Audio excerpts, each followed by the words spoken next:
Frodo was a nobody, Geralt is emotionally stunted, and Zuko starts off as a total jerk. And yet, we still remember and love all of them. That's not magic, that's character design. But despite such examples, too many fantasy heroes are lifeless and boring, because writers design plot pawns instead of real people.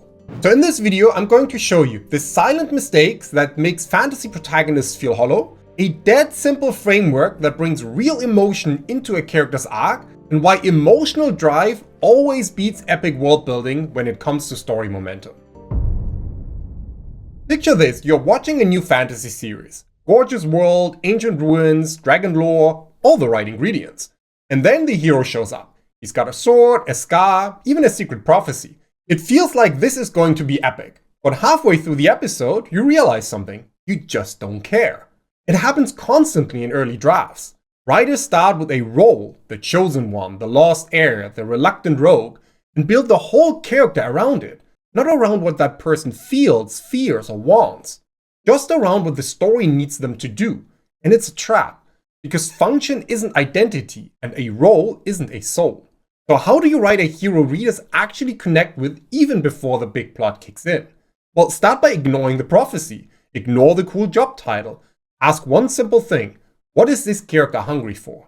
Not their quest item, not their kingdom. What are they emotionally starving for? Is it approval, belonging, or maybe control? This is what made Geralt work. It's not the monster contracts, it's the constant pull between emotionally numb and desperately wanting connection. If your character's choices don't cost them anything inside, readers won't feel anything either. You see, a sword doesn't make them memorable, but a scar they still hide out of shame or regret. That's where the emotional weight lives. We remember characters not for what they carry, but for what they are still carrying inside them. And if you want more insights like this to deepen your characters and sharpen your story's emotional spine, check out my free newsletter. Links in the description below. And having said that, giving your hero emotional hunger isn't enough if you don't know what's feeding that hunger. Because without a clear internal engine, the character arc just spins in circles.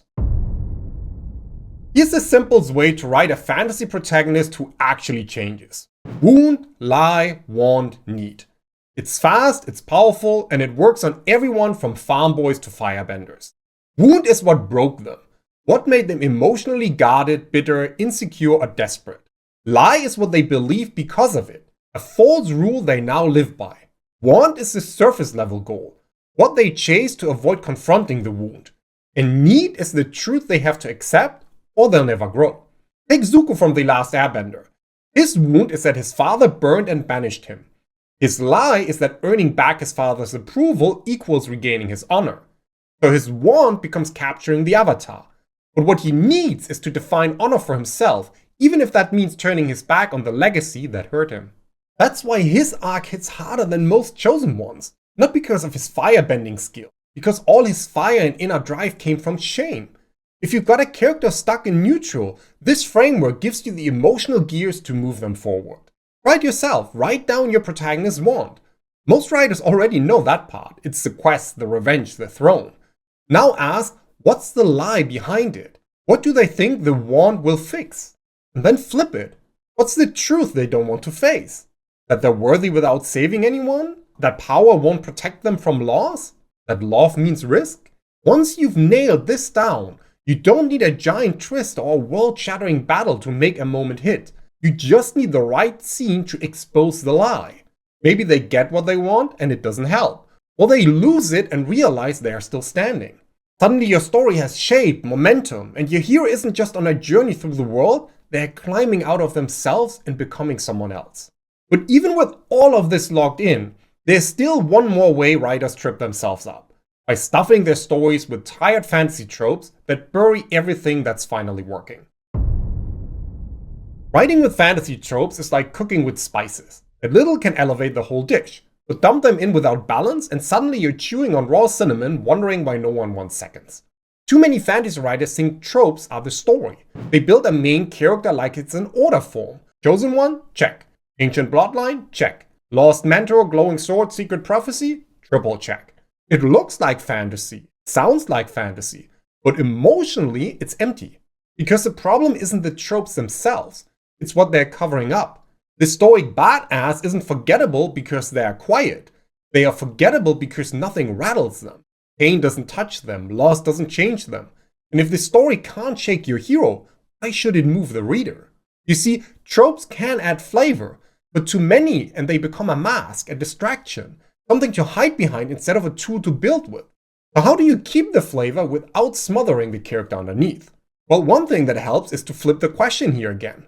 Don't ask what role does this character play, ask what choices do they regret.